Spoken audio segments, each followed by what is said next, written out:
Drácula. Solo con oír el nombre ya se nos vienen a la cabeza imágenes de terror, ¿verdad?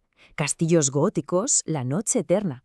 Pero, ¿y si detrás del monstruo más famoso de la literatura se escondiera un héroe nacional? Bueno, pues hoy vamos a hacer precisamente eso. Vamos a separar al hombre del mito.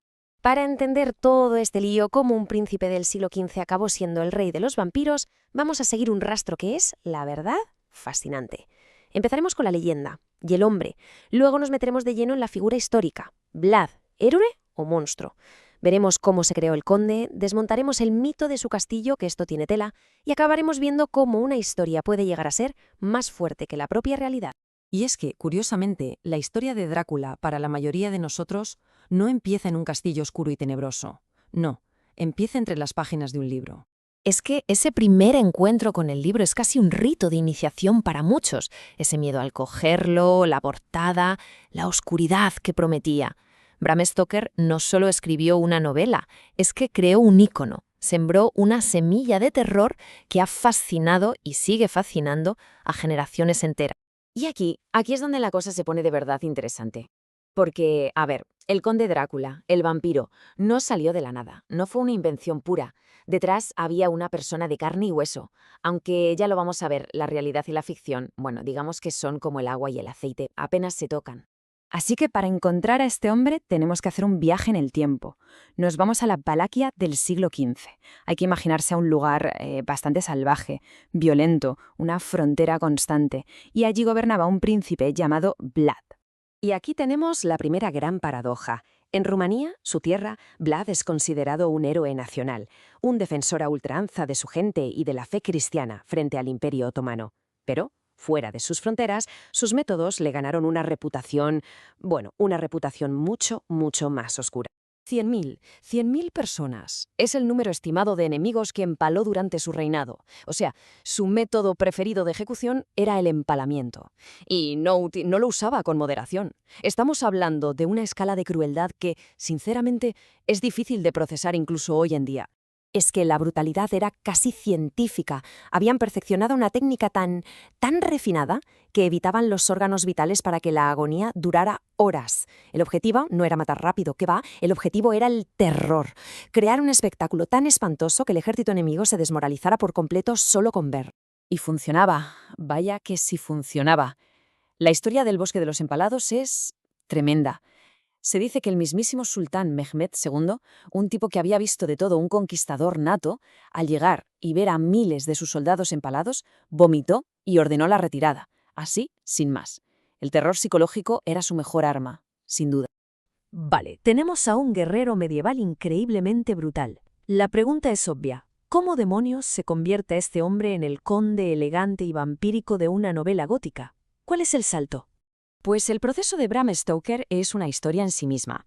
Resulta que su primera idea, su inspiración original, no fue un hombre, fue una mujer, la condesa sangrienta Elizabeth Bathory, que supuestamente se bañaba en sangre de vírgenes. Pero claro, estamos a finales del siglo XIX.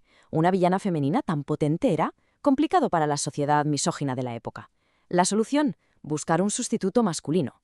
Y lo encontró en un personaje del este supersticioso, un tal Vlad apodado Drácula. Y de esa mezcla, de esa adaptación, nació la novela que todos conocemos. ¿Y el nombre? El nombre tiene una historia increíble. El padre de Vlad pertenecía a la Orden del Dragón, una orden de caballeros cristianos. Por eso lo llamaban Drácul, que significa el dragón. Por lo tanto, su hijo, Vlad, era Drácula, que quiere decir hijo del dragón, un título de honor. ¿Qué pasa? Que en rumano antiguo, Drácul también podía significar diablo. Y claro, para un autor de novelas de terror como Stoker, ese doble sentido fue oro puro, era el gancho perfecto. Entonces, para que quede meridianamente claro, ¿qué cogió realmente Bram Stoker de la historia de Vlad? Pues muy poco. Cogió el nombre, Drácula, y cogió la ubicación, Transilvania. Y ya está, se acabó. Todo lo demás, que si era alto, elegante, aristócrata, los colmillos, la sed de sangre, todo eso es 100% invención de Stoker, pura ficción. Y esta separación tan brutal entre la realidad y la ficción no se queda solo en el personaje, llega hasta su supuesta casa, el monumento más famoso de todos. A ver, Si cerramos los ojos y pensamos en el castillo de Drácula, a todos nos viene la misma imagen a la cabeza. El castillo de Bran. Es que es perfecto. Gótico, imponente, en lo alto de una colina, parece sacado directamente de la novela. Y claro, millones de turistas van allí cada año. Pero hay un pequeñísimo problema, que ese no es el castillo. Vlad el Empalador, el Drácula histórico, prácticamente nunca vivió allí. La conexión es, bueno, casi inexistente. Perteneció a su abuelo y poco más. El castillo de verdad, su verdadera fortaleza, era la fortaleza de Puenari.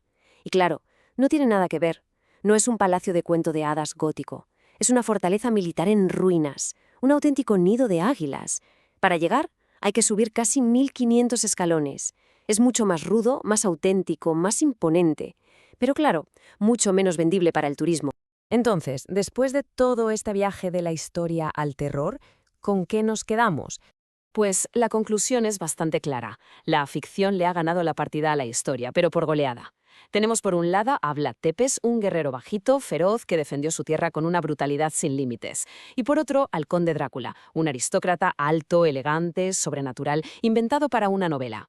Al final el mundo recuerda al monstruo. La ficción se ha hecho tan famosa que ha borrado casi por completo al hombre real.